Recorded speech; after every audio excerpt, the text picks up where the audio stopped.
ಸಮಸ್ತ ಕರ್ನಾಟಕದ ಜನತೆಗೆ ಕನ್ಸ್ಯೂಮರ್ ಭಾರತ್ ನ್ಯೂಸ್ಗೆ ಸ್ವಾಗತ. ನಾನು MR ತೆಳಗೇರಿ. ಕೊಣ್ಣೂರು ಮಡ್ಡಿ ಪ್ಲಾಟ್ ನಿವಾಸಿಗಳಿಗೆ ಹಕ್ಕು ಪತ್ರ ನೀಡದಿದ್ದರೆ ಹೋರಾಟ. ಜಮಖಂಡಿ ಶಾಸಕ ನಾಡೋಜಿ ಜಗದೀಶ್ ಗುಡಗುಂಟಿ.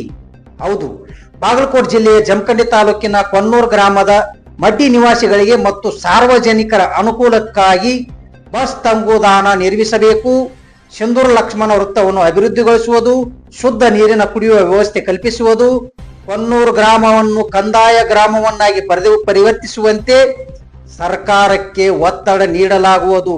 ಕೂಡಲೇ 265 ಕುಟುಂಬಗಳಿಗೆ ಹಕ್ಕು ಪತ್ರ ವಿತರಣೆ ಮಾಡಬೇಕು. ಇಲ್ಲದಿದ್ದರೆ ಜನರ ಜೊತೆ ಸೇರಿ ನಾವು ಕೂಡ ಅಧಿಕಾರಿಗಳ ವಿರುದ್ಧ ಹೋರಾಟಕ್ಕೆ ಇಳಿಯಬೇಕಾಗುತ್ತದೆ ಎಂದು ಅಧಿಕಾರಿಗಳಿಗೆ ಖಡಕ್ ಎಚ್ಚರಿಕೆ ನೀಡಿದ ಜಮಖಂಡಿ ಶಾಸಕರು ಜಗದೀಶ್ ಗುಡಗುಂಟಿ ಅವರು.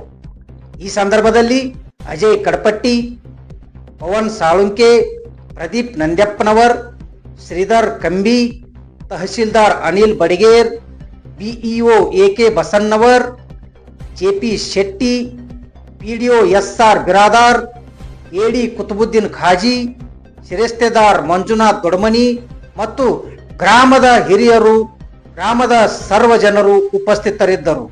Bureau report MR Talageri, consumer Bharat news. ನಮಸ್ಕಾರ.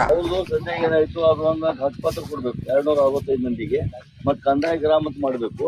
ಕಂದಾಯ ಗ್ರಾಮ ಮಾಡಕ್ಕೆ ಅವರು ಕೆಲವೊಂದಿಷ್ಟು ಕಾನೂನು ಬದ್ಧ ಕಟ್ಟಡ ಸಿಗೋದ ಒಪ್ಕೋತೀನಿ ನಾನು. ಅಟ್ಲೀಸ್ಟ್ ನೀವು 80 ಮಂದಿ ಏನದ ತ್ವರಿತವಾಗಿ ಕೊಡಬೇಕು. ಮುಂದಿನ ಕಾರ್ಯ ಮಾಡಬೇಕು. ಕುಡಿ ನೀರಿನ